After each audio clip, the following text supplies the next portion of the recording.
That's right. Hey, we got a Cortez update. The world is going to end in 12 years if we don't address climate change.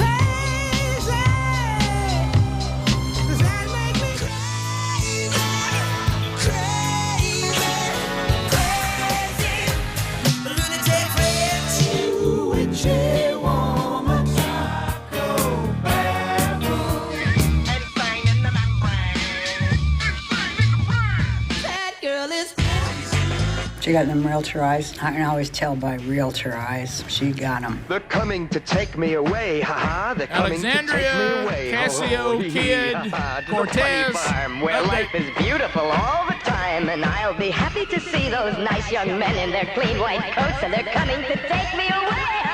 Bubba reeling from getting not one vote, not one, on the new Green Deal in the Senate. And Bubba, the point that never could be overlooked, including the person who sponsored it with her. That's the part that couldn't even get a vote out of him. They ran from this thing like rats to the light, Rick. Yep. I mean, just get away from it. Well, she was a special guest host on MSNBC with Chris Hayes. Picture it. And Notorious AOC is at it again, providing her own version of history. And we have a clip here, courtesy you want of to set MSNBC. It up? Well, does it need setting up? Well, just the amendments and when F.D.R. actually died and when they. Let's do this. Let's hear from her, and then we'll good. Give you the history. Ready to go. Here we go. When our party was boldest, the time of the New Deal, the Great Society, the Civil Rights Act, and so on. Yeah. We had and carried supermajorities in the House, in the Senate. We carried the presidency. They had to amend the Constitution of the United States to make sure Roosevelt did not get reelected. And there were so many extraordinary things that were happening in that time that were uniting working people. Okay. Now, Rick, she's referring to a time in our history when most people now agree that we got as far away from the Constitution as we possibly could. Correct. In an effort to correct the Great Depression, which also a lot of people now think we made worse by some of the things we did. I'm one of those people. The problem with Notorious AOC and her recollection of history is that F.D.R. died in office in 1945. The 22nd Amendment, which she is referring to, was not even passed until 1947. Mm-hmm. So no one changed the Constitution to keep F.D.R. from running again. He died in office. Yep. So, I mean, you're talking about just totally misquoting history here, trying to twist it for your own socialist gain. I mean, that's... Please tell me she knows better than that. Please. Well, I don't. There's a lot of conspiracy theories out there, and we have some fun with them and whatever. But I'm going to tell you that there is one that's being kind of thrown out for consideration. That this woman, and it keeps coming out, she's nothing but a person they put together to go out and represent a point of view they wanted out there. That she doesn't have any expertise in any of this at all. It's almost like an actor. And then they give the actor the script of the things she's supposed to say. But there really are people that want these things done behind the scenes. But she's nothing but a Manchurian candidate. And I wonder sometimes if this doesn't show that maybe these people aren't exaggerating, because you could see where if somebody was giving you a script that you could mess up and get the dates wrong or not know what you're talking about. They're saying that they feed her all these things to say like you would give an actor a script. Well, I don't know that you'd even consider her a Manchurian candidate. To me, a Manchurian candidate is the perfect candidate, right?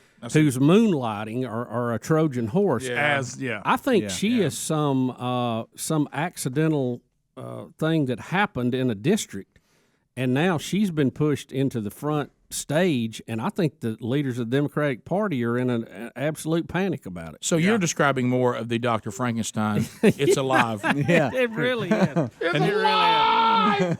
It really is. It walks. And Rick, the thought behind the 22nd Amendment was really a concept that our country was founded on. We didn't want a king. Thank you. And that Roosevelt went in for his last term because we were at war, and people were wanting some consistency in that. We certainly didn't have the media scrutiny that we have nowadays of what's going on, and there were a lot of games going on, a lot of politics, as there always have been. But it was widely supported that we didn't want anybody in there who was going to be a king, and 3 terms for a president would be way too many. We don't want that in Trump. We don't want it in Bush. We didn't want it in Reagan. And certainly Reagan would have come closer to being someone we'd want as a king, probably any of them we've had, if you're a conservative. But the point is that that's a civilian that's supposed to be in charge of our government, and they're supposed to do their time and then go back where they came from.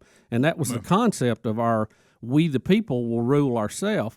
Now, granted, a lot of people in Congress seem to have forgotten that and gotten away from that. And the incumbent has such a head start on a challenger, and they realize that I think the 22nd Amendment was a great idea, no matter who the president is. Yeah. No, Sherry and I discussed this over the weekend, and we were talking about this. If you really want to give the Rick and Bubba, soundbite version of what we're talking about, and everything Bubba said is absolutely right. It's no more complicated than this. Our founding fathers, after what they went through, and like Bubba has done, and I have too, go back and watch all the documentaries about the kings and the queens. The Middle Ages, they'll scare you to death, and you see exactly where our laws come from. And so what the founding fathers came to a conclusion that absolute power corrupts, which is a truth that's been around a long time, and then this, government will always create more problems than it will ever solve, always.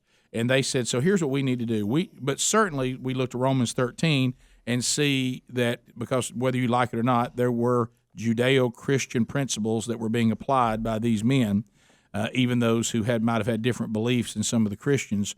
But when they looked at it, they said, all right, so we know that because of the state of people, there is a necessary evil of government that even God talks about through the Apostle Paul. So we can't just have chaos. Government is necessary, but our concept of limited government for the people, by the people, was a whole new deal. So what they said is... And that was a new deal. Let's give the government the most basic responsibilities that we can't live without. Military, law and order, and supposed to be border protection. So all we really need them to do is that. We want to minimize... In the American citizen's life, we're going to minimize the interaction of that person through maximum liberty, and maximum liberty will let them to maximize their God-given potential. And government will have the least effect on the individual's life as you can possibly have. And what we've done is, just like a bunch of idiotic human beings like we've always done, we keep running back like a dog back to its vomit and running back to the government to answer questions that it never answers and solve problems that it never solves. And so the founders knew this, they learned it, and they said, if you want to have the best shot at maximizing your potential, it will be with the least interaction with a central government as possible. And we have moved away from that, and we continue to move away from it. And these people, the Ocasio-Cortez people of the world, want us to move completely away from the founding fathers' view of government to a socialistic, communistic, tyrannical view of government, which has always been a disaster. Or back to what we got away from. The government is more of a problem than it ever is an answer. Oh, yeah. And that's why the founders wanted it to be the least amount of central government as possible. And the fact that when we finally won our independence from Britain, we were not a country. We were 12 independent states or country, and they were no way connected or obligated to share anything, and they had to bring them together under a document, and they had to protect them. That's why we have the Electoral College. We'll be back. Rick and Bubba.